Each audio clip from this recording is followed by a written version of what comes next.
एक middle class इंसान की सबसे बड़ी परेशानी होती है कि वो अपना हार्ड अर्न मनी कहाँ पे इन्वेस्ट करे, क्योंकि वो जितनी मेहनत से पैसा कमाता है उतनी ही दिक्कत उसको होती है कहीं पे भी पैसा इन्वेस्ट करने की। उसके पास बहुत कम ऑप्शन रह जाते हैं इन्वेस्ट करने के लिए। एफडी हो जाती है या फिर अदर ऑप्शन हो जाते हैं, जिसमें जो गवर्नमेंट बॉन्ड्स हो गए जो उसको पता है, किसान विकास पत्र हो गया, किसान बचत पत्र हो गया, ये इस टाइप से जो बॉन्ड्स होते हैं गवर्नमेंट, इनमें वो इन्वेस्ट करने के लिए मजबूर हो जाता है कम इंटरेस्ट रेट पे, क्योंकि उसको ज़्यादा पता नहीं रहता है कि उसको कहाँ इन्वेस्ट करना चाहिए, और वो इनमें इन्वेस्ट करता है। लेकिन आज इस वीडियो में और हम आने वाले इस 21 दिन की सीरीज में, जिसमें हम 21 म्यूचुअल फंड्स के विषय में बात करने वाले हैं, यहाँ पे मिडिल क्लास के लिए इतने बेहतरीन फंड में डिस्कस करने वाला हूँ जिनमें आपको रिस्क भी नहीं मिलेगा और आप एक अच्छा रिटर्न भी कमा पाएंगे। तो आज है हमारा डे 4, जिसमें आज मैं यहाँ पे आपके साथ बात करने वाला हूँ Kotak equity opportunities fund direct plan growth की। इस फंड का नाम आप सबने सुना भी होगा। ये fund large and mid cap का ये फंड है। तो जो लोग भी कम रिस्क में अच्छा रिटर्न चाहते हैं उनके लिए ये कैटेगरी बनी हुई है। ये कैटेगरी अच्छी हो जाती है, लार्ज एंड मिड कैप, जिसमें आपका लार्ज और मिड कैप में पैसा इन्वेस्ट किया जाएगा। तो सभी हमारे मिडिल क्लास भाई जो भी हमको देखते हैं, जो भी यहाँ पे इन्वेस्टमेंट सीखना चाहते हैं, तो अपने हार्ड अर्न मनी को इन्वेस्ट करने से पहले इस वीडियो को जरूर देखिएगा, और फंड अच्छा लगे तो इन्वेस्ट करने के लिए SIP शुरू कर दीजिएगा। तो बिना देरी के मैं शुरू करता हूँ आज का वीडियो। यहाँ पे जैसा मैंने आपको बताया कि हम बात कर रहे हैं Kotak equity opportunities fund direct plan growth की। इसकी अगर हम NAV की बात कर लेते हैं तो 392.62 की यहाँ पे NAV इसकी चल रही है। और इसका जो फंड हाउस है वो कोटक महिंद्रा म्यूचुअल फंड इसका फंड हाउस है। ये जनवरी 2013 में ये फंड शुरू हुआ था। बेंचमार्क की अगर हम बात कर लेते हैं तो यहाँ पे बेंचमार्क इसका Nifty large and mid cap 250 total return index इसका बेंचमार्क हो जाता है। और इसने अभी तक 17.72 का रिटर्न प्रोवाइड किया है। मैं हाईलाइट कर देता हूं जिससे आपको समझने में आसानी होगी। इसने अभी तक 17.72 का रिटर्न अभी तक प्रोवाइड किया है। हाई रिस्क का ये फंड है, लेकिन क्योंकि लार्ज एंड मिड कैप, मतलब आपका पैसा यहाँ पे लार्ज और मिड कैप में जाएगा, तो रिस्क अभी आपको मैं सारी चीज़ें क्लियर कर दूंगा इनके रेशियोज के हिसाब से कि मैंने ये फंड यहाँ पे क्यों रखा है। लार्ज एंड मिड कैप का ये फंड है। यहीं पे अगर हम इसके एक्सपेंस रेशियो की बात कर लेते हैं तो 0.55% का एक्सपेंस रेशियो लग रहा है, जो कि कैटेगरी एवरेज से बहुत मिनिमाइज थोड़ा सा ज़्यादा है। मतलब 0.53 का यहाँ पे कैटेगरी एवरेज में लग रहा है और इसका 0.55 का है, तो बहुत ज़्यादा नहीं है, थोड़ा सा ज़्यादा है। आगे बढ़ते हैं। यहाँ पे अगर इसके फंड साइज की बात करें तो 27,046 करोड़ की इसकी फंड साइज हो जाती है। ओपन एंडेड ये फंड है। Risk grade below the average, जैसा मैंने अभी आपको शुरुआत में बताया, यहाँ पे रिस्क मीटर में ये हाई रिस्क का ये फंड दिखा रहा था, बट यहाँ पे रिस्क ग्रेड अगर इसको दिया गया है वो बिलो द एवरेज, यानी रिस्क ग्रेड इसका जो है वो एवरेज से भी कम है। वहीं पे रिटर्न की बात कर लेते हैं तो एवरेज रिटर्न में ये कंसीडर किया जा रहा है। देखिए, सबसे पहले मिड कैप और लार्ज कैप का है, तो यहाँ पे रिटर्न आपको बहुत हाई तो नहीं मिलेगा, एवरेज रिटर्न मिलेगा। लेकिन आप अगर FD में इन्वेस्ट कर रहे हैं जहाँ पे आपको 6.5 6.7 के आसपास का रिटर्न मिलता है, उससे इसमें कहीं ज़्यादा रिटर्न मिलेगा, वो आप खुद देखेंगे अभी। मिनिमम इन्वेस्टमेंट आप यहाँ से 100 रुपये से स्टार्ट कर सकते हैं, और SIP आप यहाँ पे 100 रुपये से स्टार्ट कर सकते हैं। मिनिमम विड्रॉल आपका यहाँ पे 1000 का होगा। मतलब इन्वेस्टमेंट आप 100 रुपये से स्टार्ट कर सकते हैं, लेकिन विड्रॉल अगर आपको करना है तो आपको मिनिमम 1000 रुपये होने चाहिए। एग्जिट लोड अगर आप 365 दिन के अंदर इन्वेस्टमेंट अपनी रिडीम करते हैं तो आपको 1% का देना पड़ेगा। तो जो लोग भी यहाँ पे SIP 100 रुपये की स्टार्ट करना चाहते हैं तो वो 100 रुपये की SIP भी इस फंड में स्टार्ट कर सकते हैं। आप कहेंगे 100 रुपये की SIP में होता क्या है? देखिए, बहुत से ऐसे लोग हैं जो कि नहीं ज़्यादा अफोर्ड कर पा रहे हैं, तो वहाँ पे वो लोग अपनी इन्वेस्टमेंट जर्नी शुरू करने के लिए, अपनी इन्वेस्टमेंट की आदत को डालने के लिए, डेवलप करने के लिए 100 रुपये की SIP कर सकते हैं, और उसको आप बढ़ा भी सकते हैं धीरे धीरे जब आप चाहें। यहाँ पे अगर हम बात करें CAGR की, तो यहाँ पे एक साल में 3.99 का, और 3 साल में 25.94 का, और 5 साल में 25.86 का CAGR देखने को मिलता है, जो कि कैटेगरी एवरेज को लगातार बीट करता चला जा रहा है। तो CAGR इसका अच्छा है, मतलब अच्छे कंपाउंडिंग से आपका पैसा यहाँ पे ग्रो किया जा रहा है। रोलिंग रिटर्न की बात कर लेते हैं तो 6 महीने में 5.17 का, एक साल में 30.4, 2 साल में 24.4, 3 साल में 21.9 और 5 साल में 17.7 का यहाँ पे रोलिंग रिटर्न देखने को मिला। तो ऑन एन एवरेज अगर हम बात मान के चल लेते हैं तो आपको 15 से 20% का ऑन एन एवरेज यहाँ पे रोलिंग रिटर्न देखने को मिलता है। रोलिंग रिटर्न हमें क्या बताता है? रोलिंग रिटर्न हमें बताता है कि मार्केट की वॉलिटिलिटी में इस फंड ने आपको कितना रिटर्न प्रोवाइड किया है। मतलब जब मार्केट में सभी फंड अच्छा परफॉर्म नहीं कर रहे थे तब आपका पैसा कितना सेफ था, ये हमको रोलिंग रिटर्न दिखा रहा है।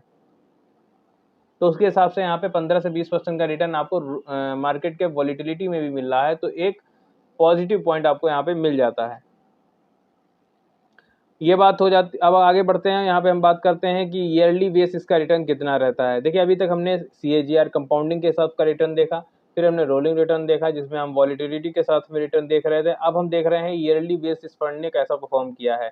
मैं आपको 3 तरीके के रिटर्न यहाँ पे बता रहा हूँ, साथ में कंपेयर भी कर रहा हूँ तीनों को, और आपको तब जाके एक अच्छा बेस्ट फंड आपको मैं देता हूँ। तो जानकारी अच्छी लगी हो तो लाइक जरूर कर दीजिएगा, क्योंकि बहुत मेहनत लगती है इस तरीके की जानकारी एनालाइज करने में, चीज़ों को निकालने में, आपके लिए एक अच्छा फंड डिस्कस करने के लिए, आपके लिए एक अच्छा फंड लेके आने के लिए। तो अगर अच्छा लगे वीडियो, जानकारी पसंद आए तो लाइक जरूर कर दीजिएगा। यहाँ पे अगर हम बात करें ईयरली बेस पे तो 2020 में यहाँ पे 17.8 का रिटर्न प्रोवाइड करा है इसने, 2021 में 32% का, 2022 में 8.3% का, 2022 में यहाँ पे रिटर्न इसका थोड़ा सा डाउन हुआ है, 2023 में 30.9 और 2024 में 25.3 का रिटर्न प्रोवाइड किया है। ईयरली बेस पे भी रिटर्न यहाँ पे ठीक ठाक देखने को मिला है।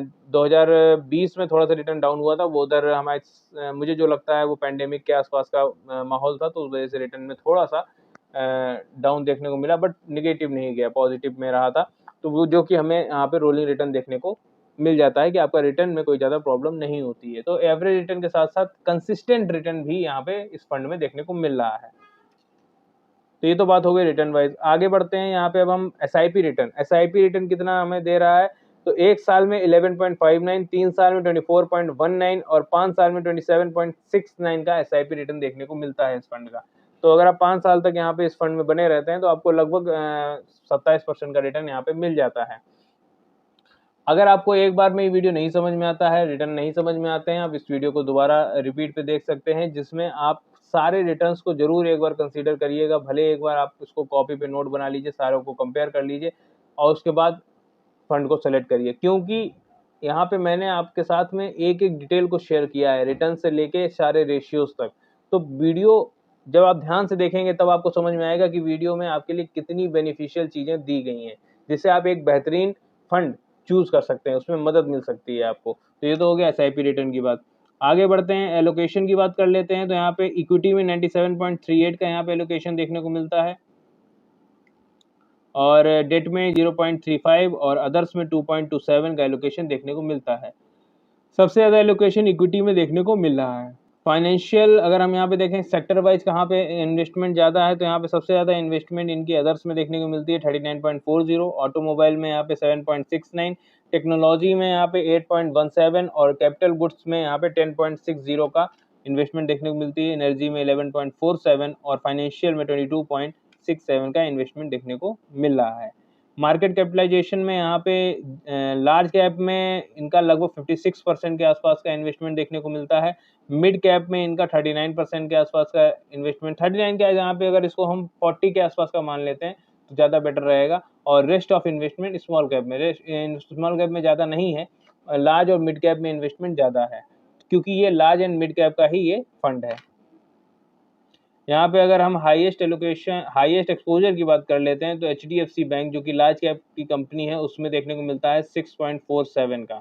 ये डेटा मैं यहाँ पे आपके साथ मई 2025 के हिसाब से डिस्कस कर रहा हूँ। अप्रैल 2025 में यही 6.74 का यहाँ पे HDFC में एलोकेशन था। अब लास्ट में हम बात कर लेते हैं रिस्क रेशियोज की। तो यहाँ पे स्टैंडर्ड डेविएशन यानी आपका वॉलेटिलिटी दिखाता है, वो भी यहाँ पे लो देखने को मिलता है। बीटा भी आपका वॉलेटिलिटी दिखाता है, वो भी यहाँ पे लो देखने को मिलता है। शार्प रेशियो यहाँ पे रिस्क एडजस्टमेंट दिखा रहा है, वो भी लो देखने को मिलता है। और टेन्योर रेशियो भी यहाँ पे बेहतरीन देखने को मिलता है। रिटर्न वाइज भी फंड अपने कैटेगरी एवरेज से बेटर परफॉर्मर है, जो कि एक पॉजिटिव पॉइंट हो जाता है। और अल्फा भी यहाँ पे आपको पॉजिटिव साइन दे रहा है। तो ओवरऑल ये फंड एक बेहतरीन फंड हो जाता है, एक अच्छा पैकेज हो जाता है, सही रेट में, सही अमाउंट में आपको ये अच्छा फंड मिल सकता है। अगर आप लार्ज एंड मिड कैप में इन्वेस्ट करना चाहते हैं, अगर आप कम रिस्क में सही रिटर्न, एवरेज रिटर्न चाहते हैं, तो ये फंड आपके लिए बेहतरीन फंड एक चॉइस हो सकता है।